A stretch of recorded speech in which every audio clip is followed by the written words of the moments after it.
Do you ever wonder what it took to survive on a budget when every meal had to count? These budget recipes filled empty plates with whatever our grandparents could grow, trade, or stretch just one more day. What lessons still linger in those quiet, hungry kitchens? Potato and onion soup was the quiet miracle of hard times, thin, humble, and endlessly comforting. A single potato or two, an onion, a pinch of salt, and water were all most families could spare. But somehow, that was enough. The onions browned in a pan until sweet, the potatoes broke down into tender softness, and what came together wasn't just soup, it was survival. During the Great Depression, this was dinner for many, a meal that warmed both hands and hearts. It filled the air with a smell that whispered of endurance, even when the cupboards were bare. Sometimes milk or butter was added if luck or kindness made them available. Other times it was just broth and faith. Still, each bowl reminded people that flavor didn't depend on wealth. It came from care, patience, and the will to make something from nearly nothing. Potato and onion soup was the taste of perseverance itself, a dish that proved comfort could be coaxed from the simplest of ingredients and the hardest of days. Cornmeal pancakes were the morning's promise that even in lean times, there could still be sweetness. Made from cornmeal, water, and a spoon of lard or fat saved from dinner, they came together quickly on a hot griddle. Their edges crisped to gold, their centers soft and grainy, and for a few moments the kitchen felt rich again. Some families drizzled them with syrup or molasses if they had any. Others ate them plain, savoring the warmth. They weren't just breakfast. They were resourcefulness, turned golden in a pan. Cornmeal pancakes gave working men and hungry children the energy to face another day of labor or school. Each bite was familiar, sturdy, and deeply satisfying, a reminder that joy could still be found in thrift. No one had to go hungry so long as there was cornmeal in the barrel.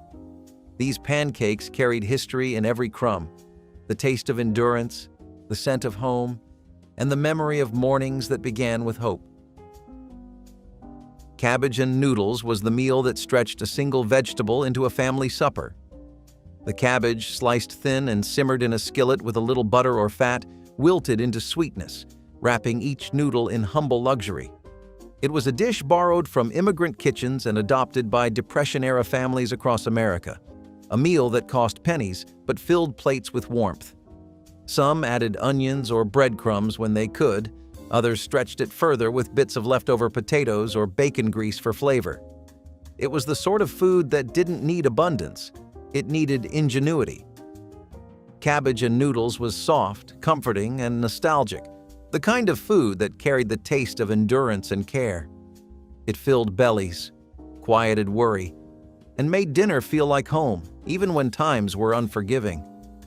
Families gathered around chipped bowls, grateful for something hot, and for a few moments, the world outside the kitchen faded. Split pea soup with ham bone was a slow-cooked treasure pulled from scraps and patience.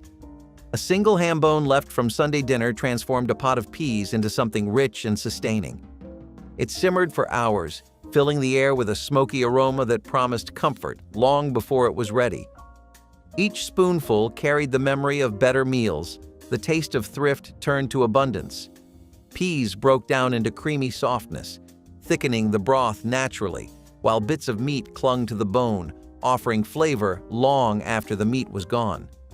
In poor neighborhoods, this soup was shared, passed from one house to another, proof that generosity could survive even when resources couldn't. Sometimes carrots or potatoes joined the mix, sometimes just salt and hope. Split pea soup was not just a meal, it was an act of care, a bowl of warmth handed from one generation to the next, where every simmer told a story of endurance.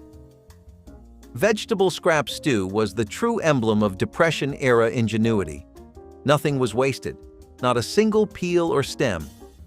Cooks gathered whatever remained from the week's meals, carrot tops, onion skins, cabbage cores, and let them simmer into a hearty broth.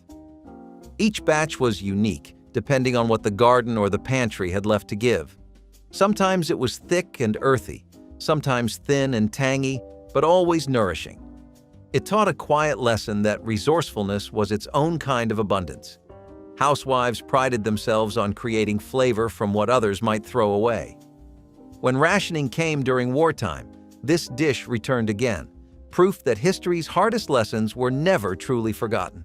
Even children learned the value of waste not, want not, as they watched their mothers turn scraps into sustenance.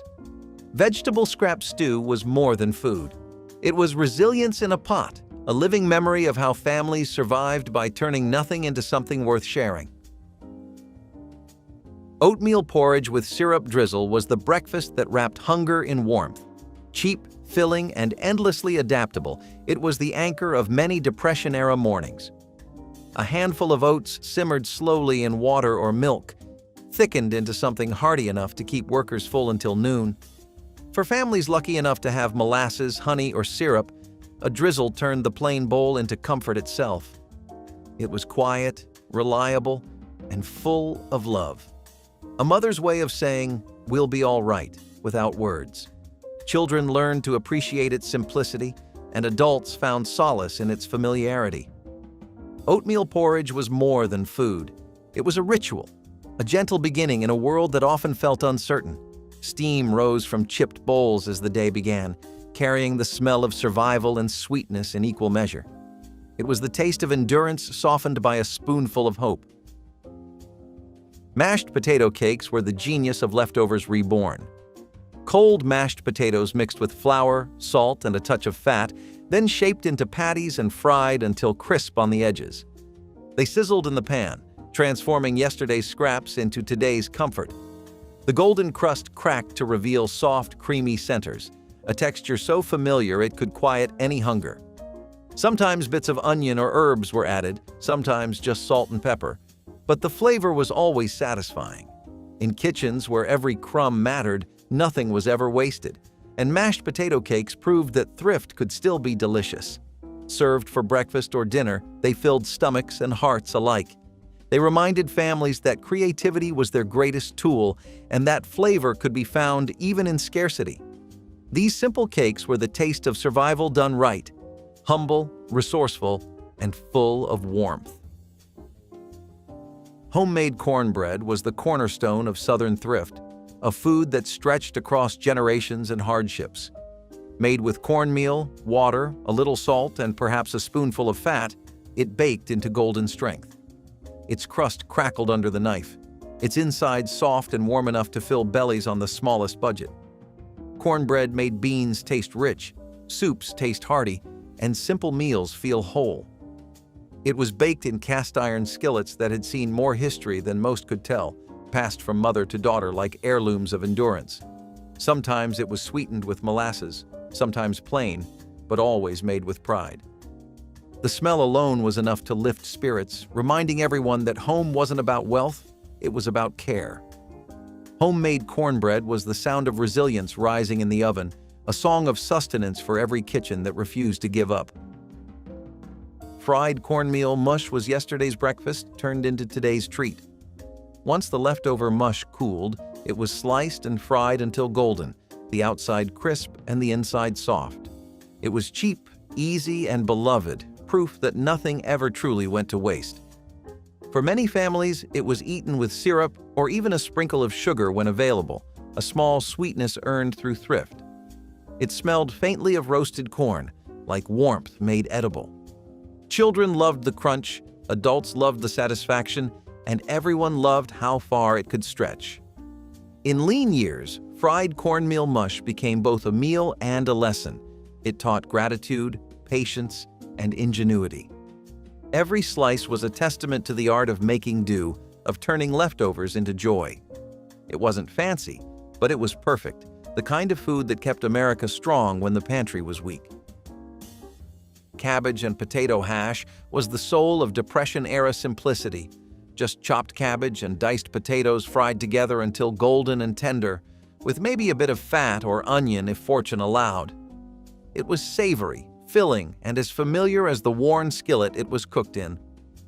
The potatoes browned beautifully, the cabbage caramelized, and together they made a meal that could stretch across the table. Families gathered over steaming plates, grateful for something that filled the air with comfort and the stomach with warmth. Sometimes it was topped with a fried egg or leftover gravy, but often it stood on its own, humble yet proud. In its simplicity lay its beauty. No waste, no pretense, just nourishment. Cabbage and potato hash was more than a dish.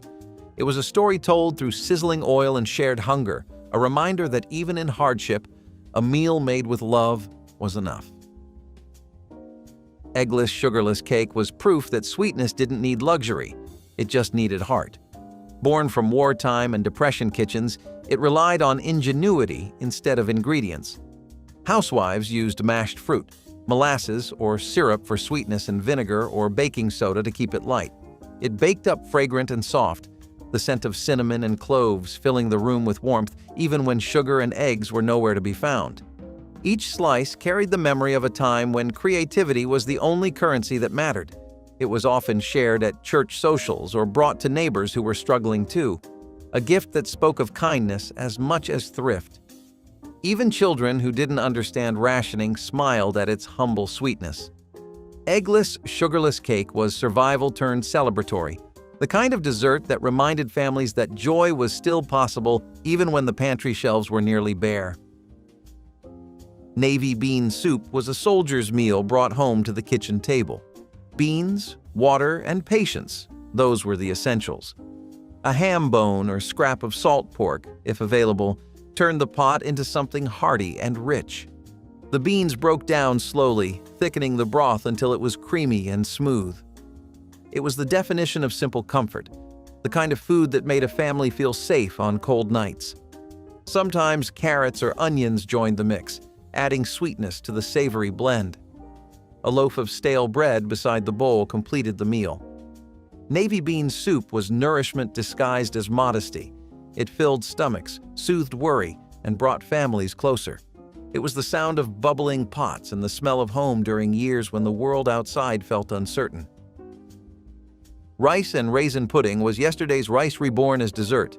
Nothing fancy, just rice, milk, a handful of raisins, and a touch of sugar or syrup when possible. It was baked until golden, the raisins plumping in the heat and perfuming the kitchen with sweetness. The texture was soft and creamy, with a faint chew that lingered between spoonfuls. In hard times, it was a luxury made from leftovers, proving that satisfaction didn't depend on abundance. Families ate it warm after supper or cold the next morning for breakfast. Children loved its quiet sweetness. Adults loved that it cost almost nothing. The pudding turned frugality into comfort, waste into pleasure. Every dish was scraped clean, every raisin savored. Rice and raisin pudding was proof that the best desserts were born from gratitude, not plenty. Homemade dumplings in broth turned scarcity into warmth. A few scoops of flour, water, and a pinch of salt were all it took to create fluffy morsels of comfort. Dropped into simmering broth, they puffed up and soaked in the flavor like little sponges of hope. The broth might be vegetable-based or made from leftover bones, but it was always rich in spirit. This dish stretched the smallest ingredients into something generous, a meal that filled stomachs and hearts alike. Families would gather close around the pot, watching the dumplings rise, steam fogging the windows as laughter filled the kitchen. When money ran low, these dumplings were currency in themselves, soft, satisfying, and full of love. Homemade dumplings in broth was not just food, it was care made tangible, spoonful after spoonful. Baked carrots with molasses were nature's candy for lean times.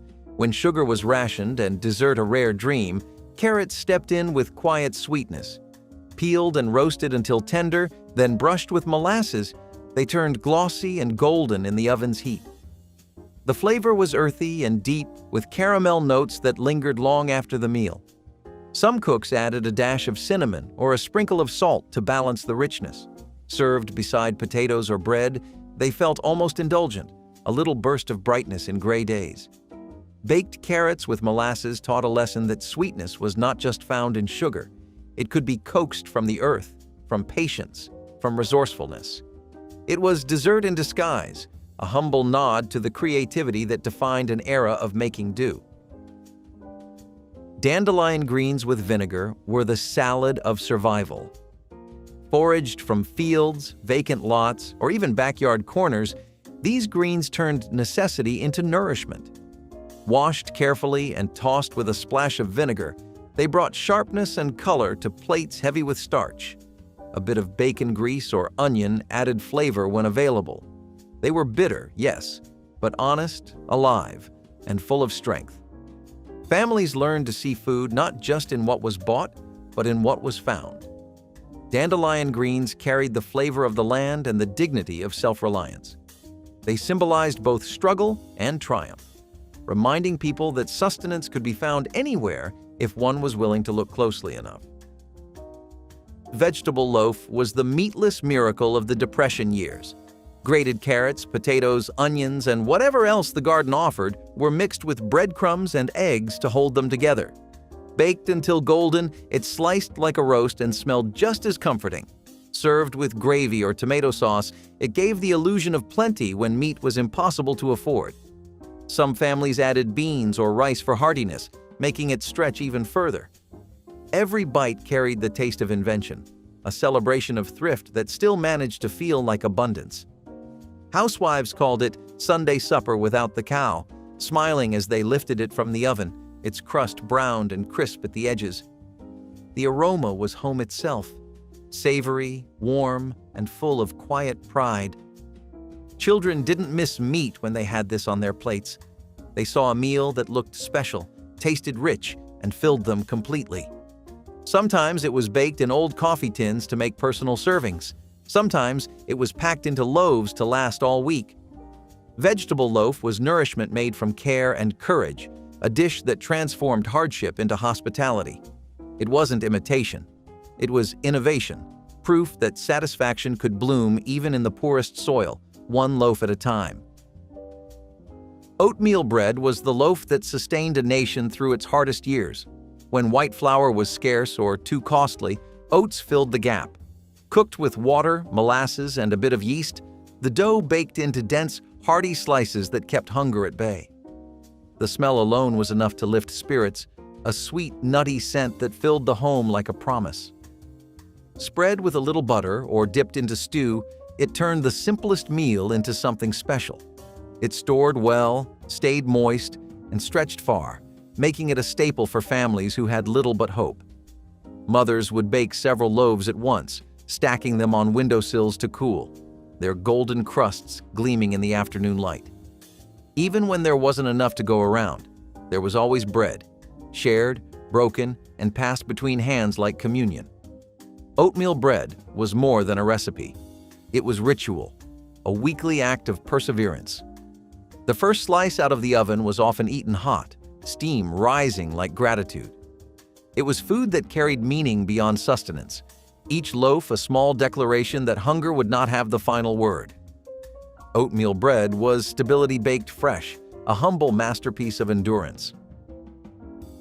Fried apples and onions were the taste of resourcefulness and comfort combined. Thinly sliced apples and onions sizzled together in bacon grease until caramelized and tender. The result was sweet, savory, and smoky all at once, a dish that defied its simplicity. Served alongside bread or pork scraps, it filled the plate with warmth. The apples lent sweetness, the onions added depth, and the grease tied it all together with the flavor of home. It was the kind of food that made a little feel like a lot, transforming scraps into something memorable. Housewives cooked it slowly, stirring gently with wooden spoons while the air filled with its golden perfume. The crackle from the pan was the music of sustenance. Sometimes, families added a splash of vinegar or sprinkle of sugar to deepen the caramel flavor. Others ate it with biscuits, savoring the taste that balanced sweet and savory so perfectly it needed nothing else. Fried apples and onions turned humble ingredients into affection served hot. Long after the pan cooled, its scent lingered, comforting and familiar. It was a meal that proved poverty could still have poetry, that comfort could be coaxed from the simplest of means. Potato peel chips were the triumph of thrift. Waste turned wonder. When every scrap counted, even the skins of potatoes became treats. Peeled thick and fried crisp in leftover fat, they bubbled and browned into golden ribbons. Sprinkled with a pinch of salt, They crackled between the teeth, tasting richer than their humble beginnings. Children loved them. Adults marveled at how good resourcefulness could taste. Nothing was discarded. Everything had purpose. Housewives saved peelings in bowls throughout the week, determined not to waste a thing. On Fridays, the pans came out, and the sizzle of frying skins filled kitchens with joy.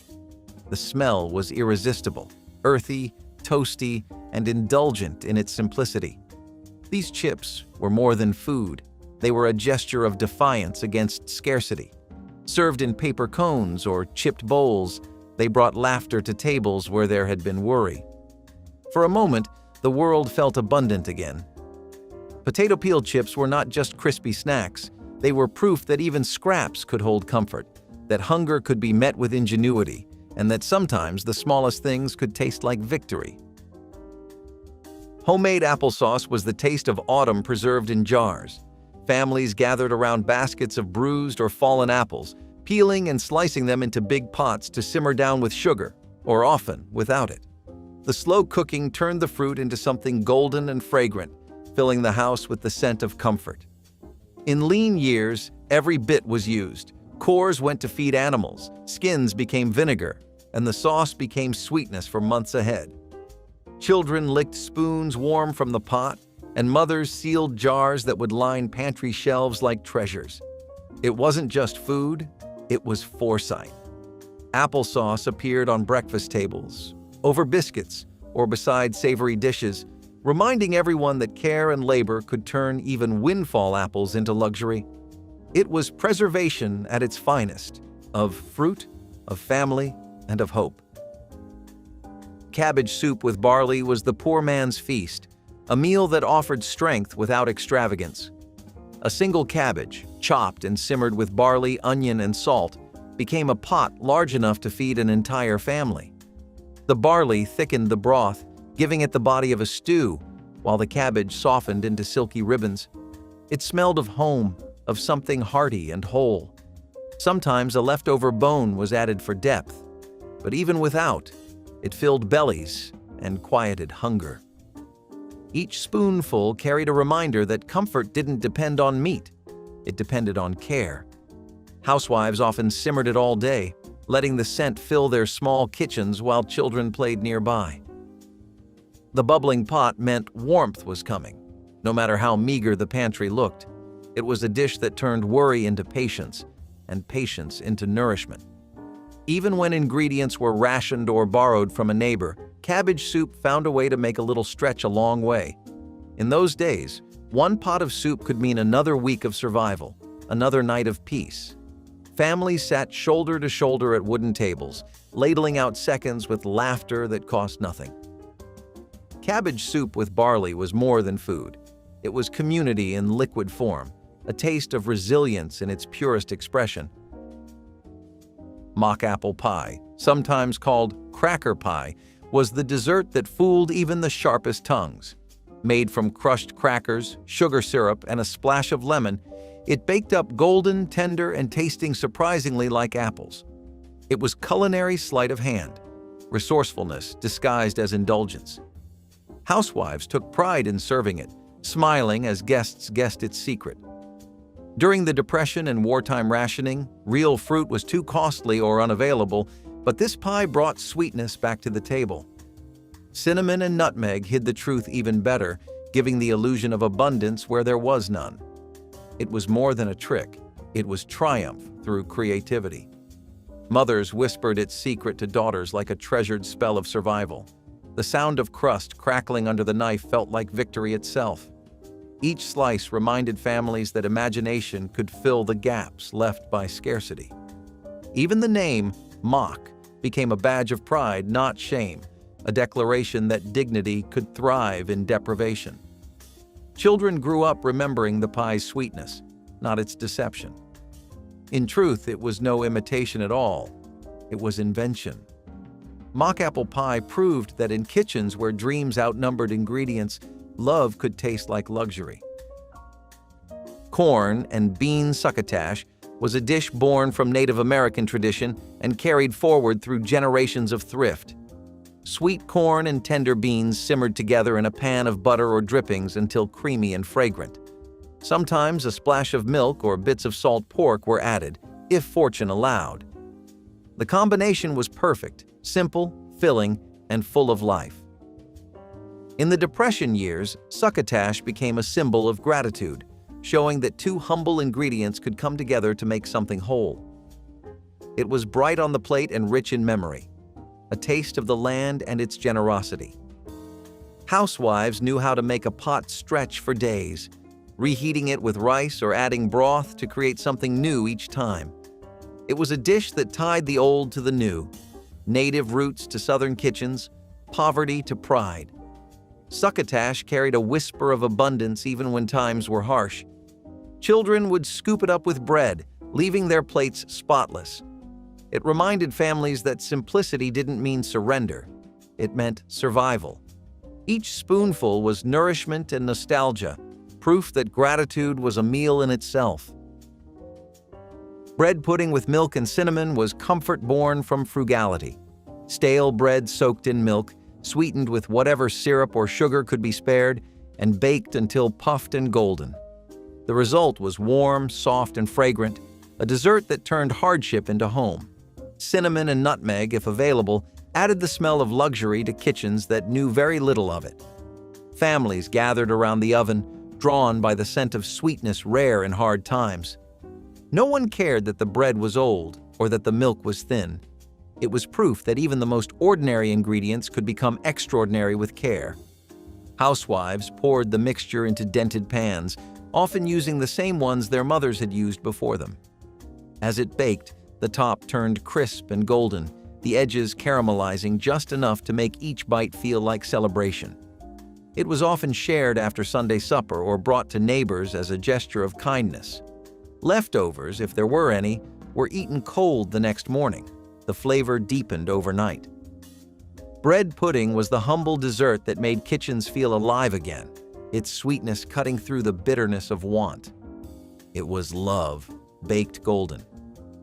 Vegetable fritters were the sound of sizzling hope. Bits of grated carrots, potatoes, or corn were bound together in batter and fried until crisp and golden. The smell alone could draw children to the kitchen door. They were eaten plain or with a dab of syrup, turning scraps into celebration. Nothing fancy, just the rhythm of oil popping and the satisfaction of knowing the family would eat well that night. These fritters made vegetables exciting again, especially when meat was rare. The crisp edges and soft centers spoke of clever hands and warm kitchens. They weren't just food, they were ingenuity in motion, one panful at a time. Housewives worked quickly over the stove, flipping each fritter by hand, their aprons dusted with flour and pride. The oil shimmered, hissing as batter met heat, a song of sustenance that filled every corner of the home. In the leanest winters, fritters became a favorite because they made something from nearly nothing, a handful of leftovers transformed into joy. Every bite crackled with the story of resourcefulness.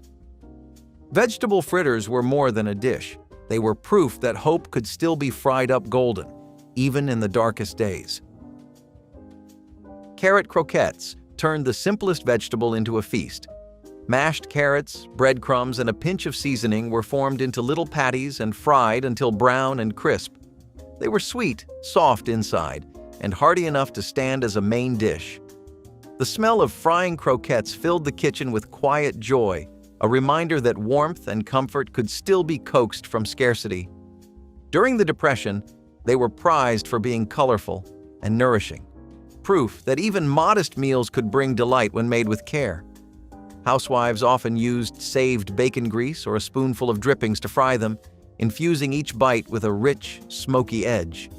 The outside crisped to a golden brown, the inside meltingly soft, balancing sweet and savory in every mouthful. Some cooks added mashed potatoes or flour to stretch the mix further, while others relied solely on carrots from their gardens. They looked cheerful on the plate, like bits of sunshine pulled from the earth, served beside cabbage or bread. Children who had grown tired of plain boiled vegetables suddenly found joy in their new form. Carrot croquettes showed that nourishment was not just about survival, It was about creativity, care, and pride in creating something beautiful from so little. Potato and egg salad was the perfect marriage of simplicity and satisfaction, a dish that turned modest ingredients into abundance. Potatoes were boiled soft, diced carefully, and mixed with chopped hard-boiled eggs, precious in times when eggs were rationed. The dressing was made from vinegar, mustard, or homemade mayonnaise, whisked together with love and thrift. It appeared on picnic tables, church suppers, and dinner plates across towns that had seen too many lean years. Every bite balanced tang, creaminess, and quiet comfort. On the surface it was plain, but in truth it was generous.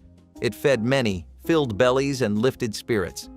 Families learned that abundance wasn't measured by cost, but by care, and this salad was full of both. Some added pickles or onions for flavor, others used what little they had. It was shared freely, a reminder that food, when shared, always seemed to multiply. Even without plenty, potato and egg salad made every table feel complete, proof that love and resourcefulness were ingredients no kitchen could ever run out of. Homemade pickled beets were jars of color against a gray world, their ruby hue shining like hope itself. Beets from backyard gardens were boiled, sliced, and soaked in vinegar, sugar, and spice until they gleamed like stained glass in glass jars.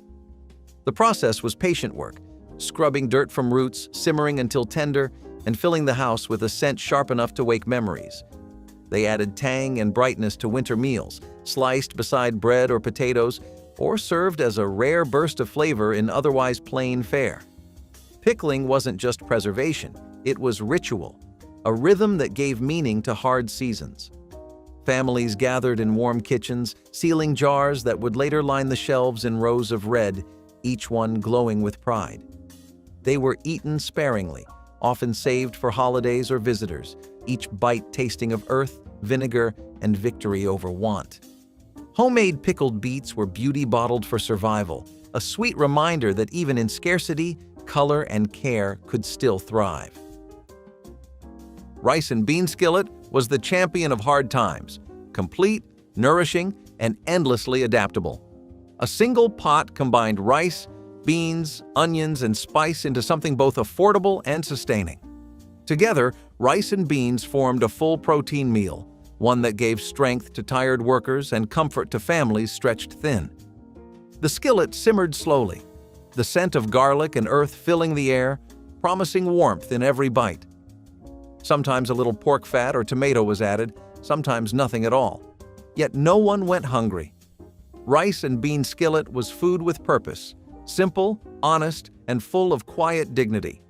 It was proof that strength could come from the humblest ingredients, and that resilience, like flavor, grew best when shared.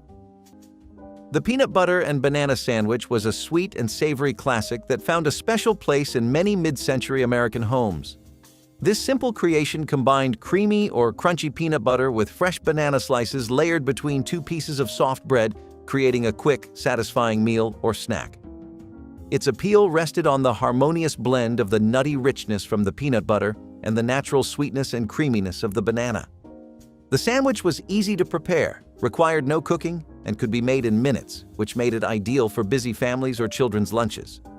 It also offered a nutritious boost, providing protein, healthy fats, and potassium. Over time, this sandwich became a nostalgic comfort food for many, evoking memories of childhood and family kitchens.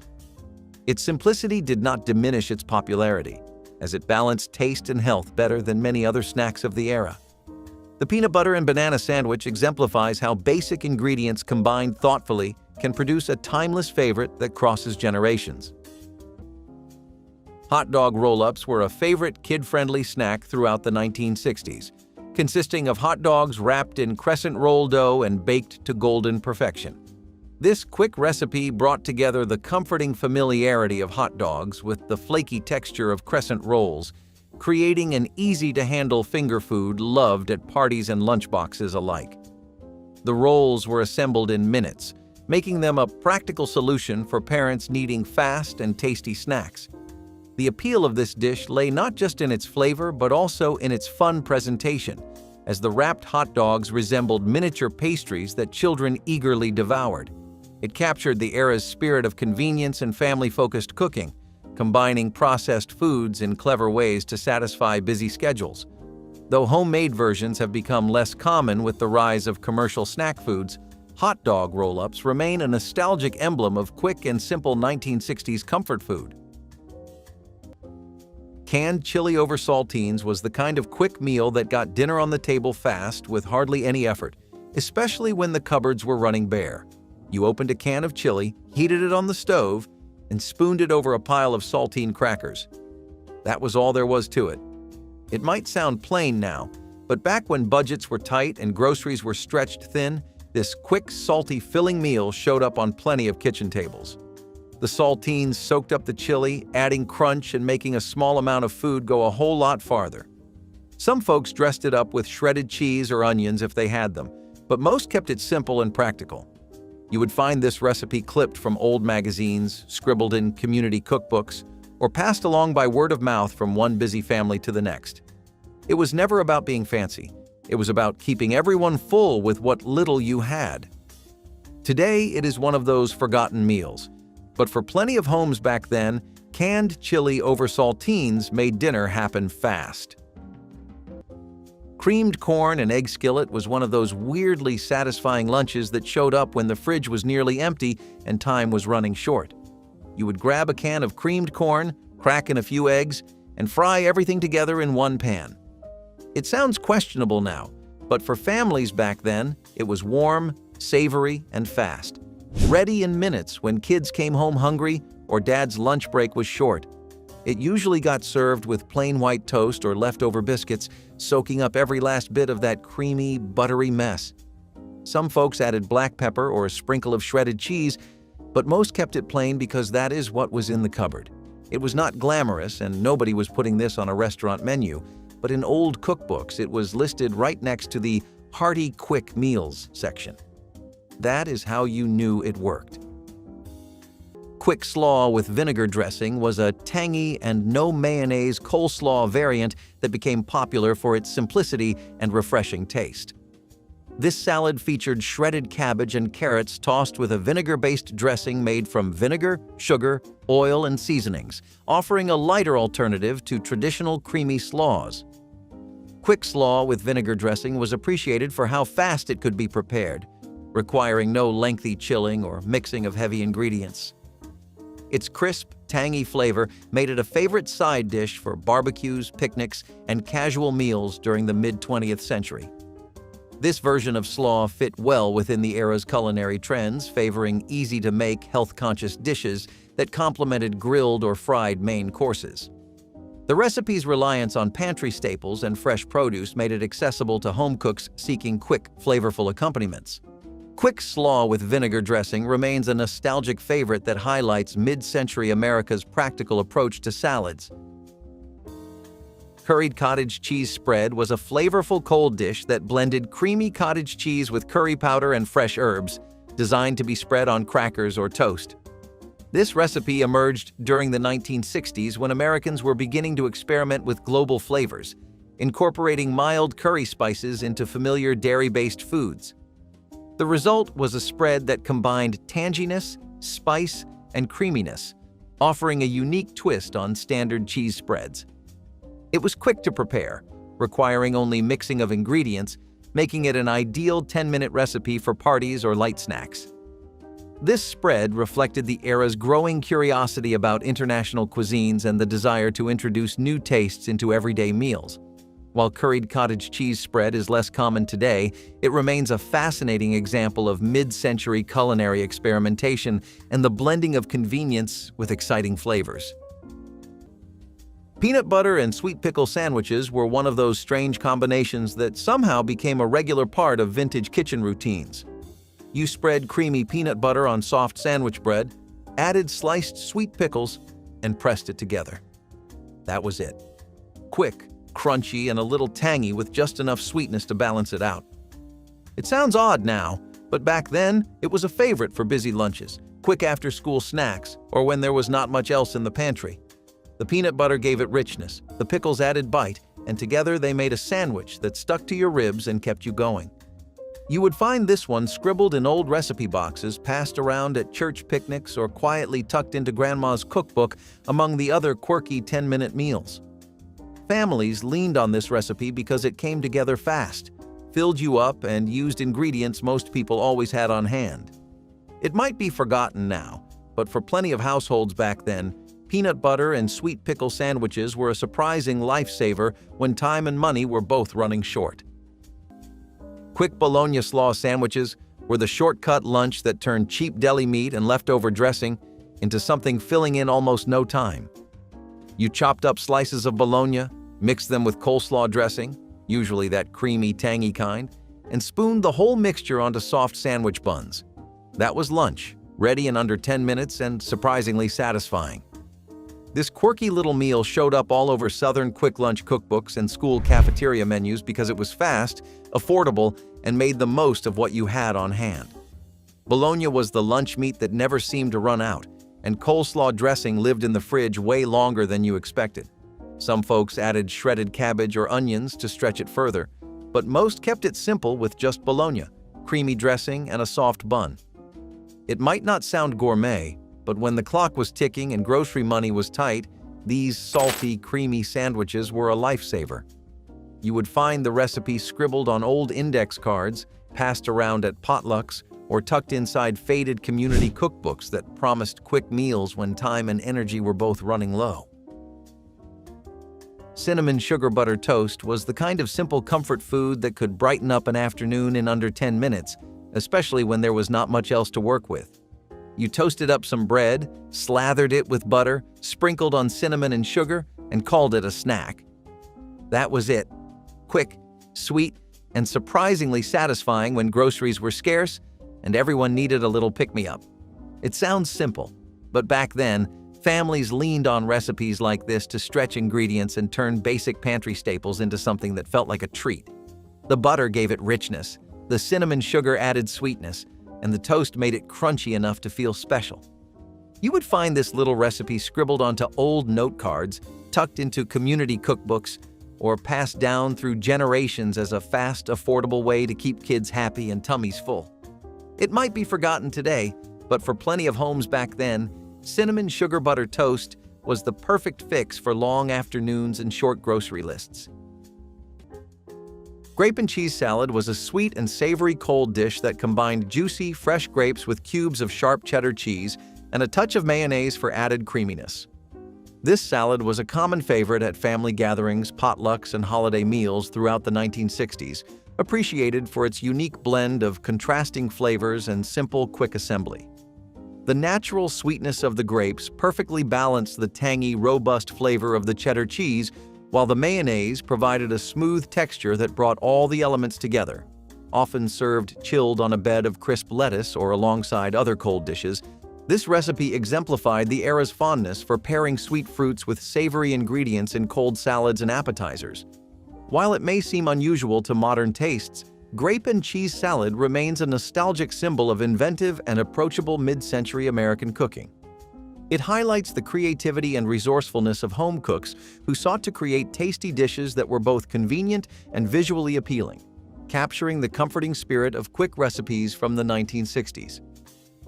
Turkey and cranberry wraps were a clever and quick lunch idea that made excellent use of holiday leftovers in mid-century America.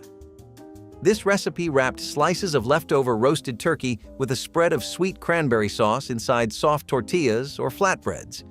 It offered a perfect balance between savory and sweet, combining the hearty flavors of turkey with the bright tartness of cranberries. Turkey and cranberry wraps were appreciated for their speed of assembly and portability, making them ideal for packed lunches or light dinners. The dish reflected the era's emphasis on practicality and frugality, encouraging cooks to creatively reuse festive ingredients. Its fresh, vibrant taste made it appealing beyond the holiday season, extending its presence in everyday meals. This recipe highlighted how simple ingredients could be transformed into satisfying, flavorful options that fit the busy pace of post-war life. Turkey and cranberry wraps continue to evoke the warmth and resourcefulness of classic American cooking traditions. Sweet potato and raisin mash was a simple yet comforting side dish that brought together the natural sweetness of canned sweet potatoes with juicy raisins in an effortless mash. Popular during the 1960s, this recipe capitalized on pantry staples that required minimal prep but delivered satisfying flavor and texture. The sweet potatoes were mashed until smooth and mixed with plump raisins, creating a balance of creamy and chewy elements.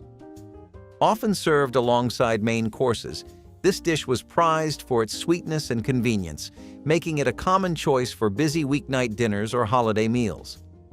Its quick preparation time fit well into the 10-minute recipe trend, offering families a way to add variety and warmth to the table without complex cooking techniques. While modern variations of sweet potato dishes tend to be more elaborate, the straightforward sweet potato and raisin mash stands as a nostalgic reminder of the resourceful, flavorful meals that defined 1960s American kitchens. Peanut butter and marshmallow sandwiches were one of those simple little joys that made their way into school lunches, church picnics, and kitchen tables across America. It did not take much. Just some soft sandwich bread, a good swipe of creamy peanut butter, and a generous helping of marshmallow fluff right out of the jar. The whole thing came together in under 10 minutes, but it stuck with you longer than that.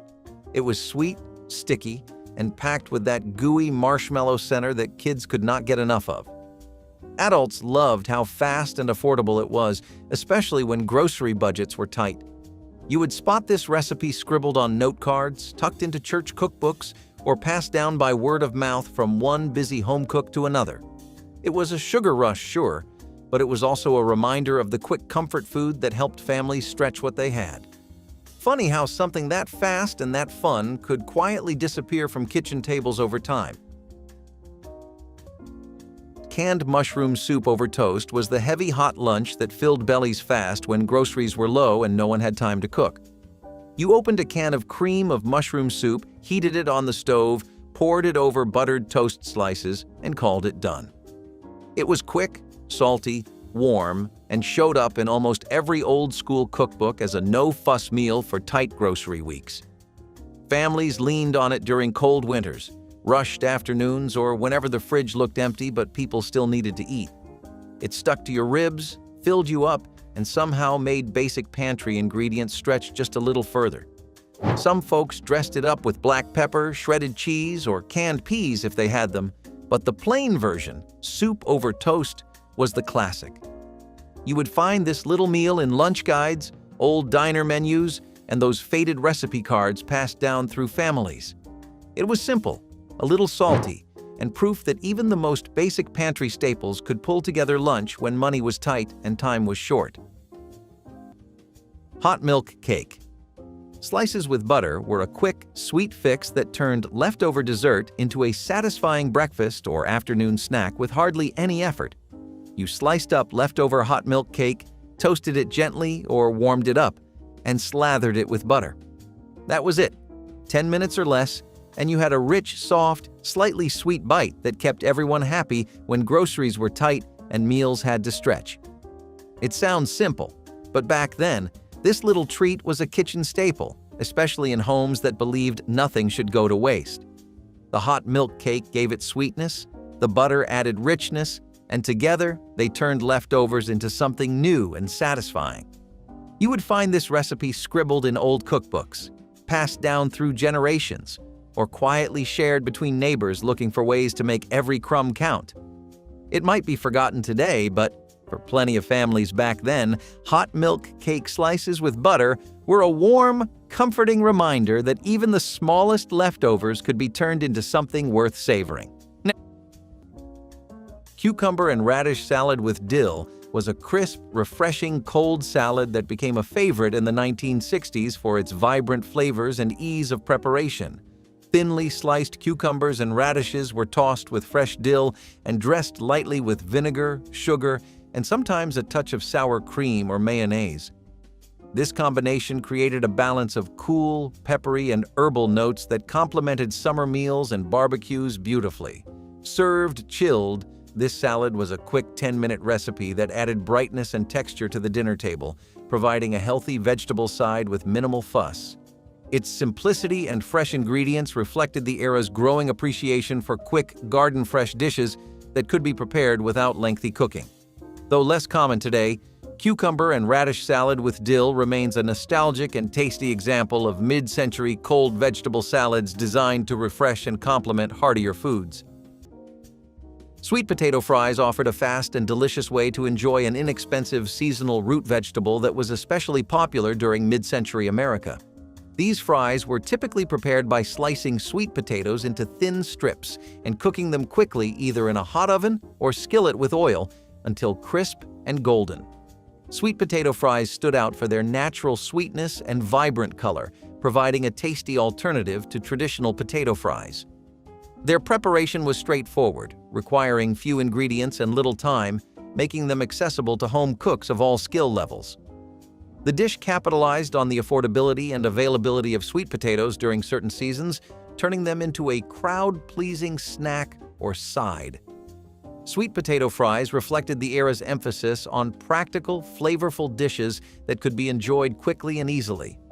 They remain a beloved comfort food that carries the warmth and nostalgia of classic American cooking. Quick fruit and nut yogurt. Parfait was a quick and nutritious treat beloved in the 1960s for its simple assembly and delightful flavors. This parfait layered creamy yogurt with sweet canned fruits such as peaches or pineapple, along with a generous sprinkling of chopped nuts like walnuts or pecans. The combination provided a pleasing contrast between the smooth, tangy yogurt, the juicy fruit, and the crunchy texture of the nuts. Perfect for breakfast, a snack, or a light dessert, this recipe required minimal preparation time, fitting the era's demand for fast, wholesome meals. The canned fruit added a convenient sweetness that balanced the natural tartness of yogurt, while the nuts contributed protein and richness. This parfait was often served in clear glasses to showcase its colorful layers, making it visually appealing as well as tasty. Its popularity reflected the growing awareness of health and nutrition during the decade, along with a desire for fresh, easy-to-make dishes.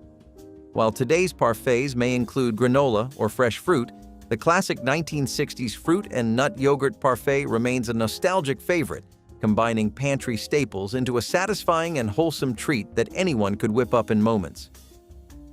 Zucchini fritters from leftovers were the garden surplus lunch that turned backyard vegetables into something hot, crispy, and filling when you had more zucchini than you knew what to do with. You grated up those extra zucchinis, mixed them with flour, eggs, and a little seasoning, then pan-fried them until golden brown. It was quick, cheap, and showed up in nearly every Use Your Garden Haul cookbook from the 1970s. Backyard gardens always seemed to over-deliver on zucchini, and fritters were a fast, satisfying way to keep all that produce from going to waste.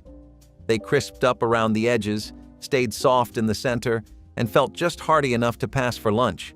Some families added shredded cheese, herbs, or breadcrumbs to stretch them further, but most kept it simple with just the basics. It was frugal, filling, and practical, a classic example of how families made the most of what they grew. It might not have been exciting, but zucchini fritters worked hard to keep plates full and grocery spending low. Chilled potato and green bean salad was a refreshing and popular vegetable side dish in 1960s America, made by combining boiled potatoes and green beans with a simple vinaigrette and serving it cold. This salad was especially favored during summer barbecues, picnics, and casual dinners because it provided a cool, light contrast to heavier grilled meats and rich main courses.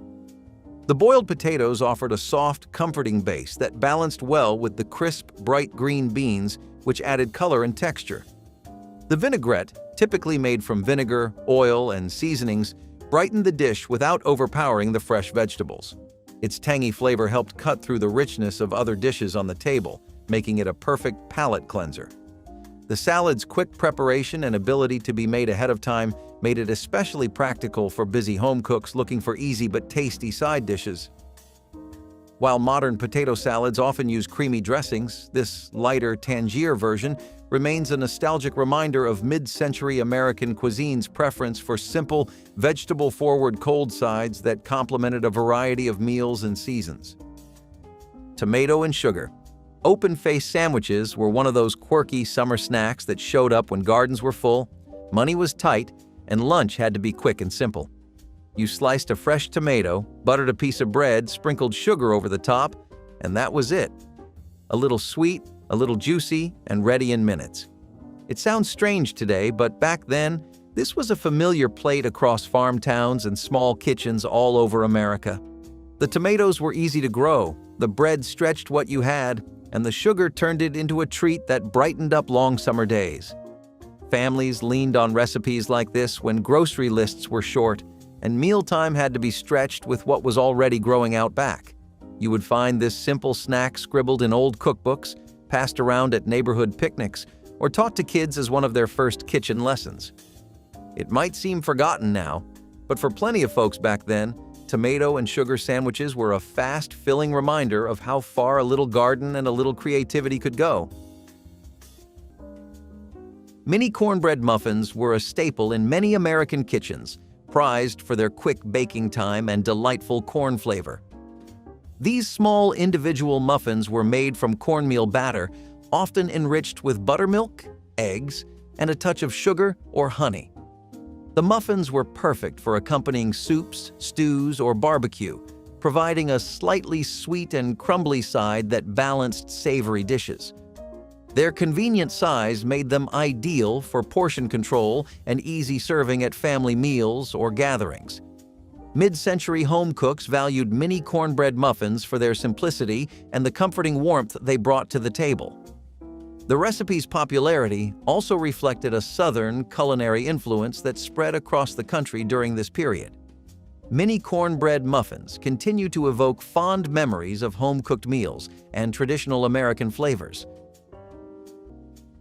Creamy avocado and egg salad was a beloved quick fix for many households in the 1960s, combining ripe, mashed avocado with chopped hard-boiled eggs and creamy mayonnaise. This simple yet flavorful mixture was perfect for spreading on bread or stuffing into sandwiches, providing a rich, satisfying taste in under 10 minutes. The smooth texture of avocado complemented the tender eggs, while the mayonnaise brought everything together with a touch of moisture and tang. This salad reflected the era's growing interest in new ingredients like avocado, which became more accessible and popular in American kitchens during that decade. It was a nutritious option packed with healthy fats and protein, ideal for busy families looking for quick meals without sacrificing flavor. Its ease of preparation and versatility made it a go-to dish for lunchboxes, casual dinners, or light snacks. While avocado salads have evolved over time, the classic creamy avocado and egg salad remains a nostalgic favorite that embodies the quick, comforting, and delicious spirit of 1960s home cooking. Cream cheese and pineapple spread was a sweet and tangy cold appetizer popular in the 1960s, combining smooth cream cheese with crushed canned pineapple for a luscious and easy-to-make spread. This recipe required no cooking and could be whipped up in minutes by folding pineapple into softened cream cheese, sometimes with a touch of sugar or coconut for extra flavor. Served chilled on crackers, celery sticks, or as a sandwich filling, the spread offered a perfect balance of creamy richness and fruity sweetness that delighted guests at parties and family gatherings. Its popularity reflected the era's love for combining convenience foods with bold, contrasting flavors that were both indulgent and approachable. Cream cheese and pineapple spread became a staple of mid-century entertaining due to its simplicity, taste, and visual appeal. While tastes have evolved, this spread remains a nostalgic favorite for those who appreciate quick, retro recipes that transform everyday ingredients into delicious treats. Tomato aspic salad was a staple of mid-century dinner tables, known for its eye-catching molded presentation and refreshing flavor. This retro dish featured a clear gelatin base that held vibrant slices of fresh tomatoes and often included other vegetables or herbs for added texture and color. It was prized for how quickly it could be assembled, usually requiring just a few simple ingredients and some time to chill. The aspic's firm yet delicate texture made it a contrast to typical leafy salads, offering a unique way to serve vegetables during gatherings or holiday meals. It fit perfectly into the era's fascination with molded foods, where gelatin was used to showcase ingredients in an elegant form. Despite its simplicity, The tomato aspic salad brought sophistication to the table and was often served as a first course or side dish. Its popularity reflected a desire for visually appealing, easy-to-make dishes that required minimal cooking effort. The salad's refreshing qualities made it especially welcome during warmer months, offering a light and cool complement to heartier fare. Tomato aspic remains a nostalgic example of vintage American culinary creativity. Which of these Depression-era meals would you bring back? Tell us below, and if they stirred a bit of home in you, like and subscribe to keep these flavors alive.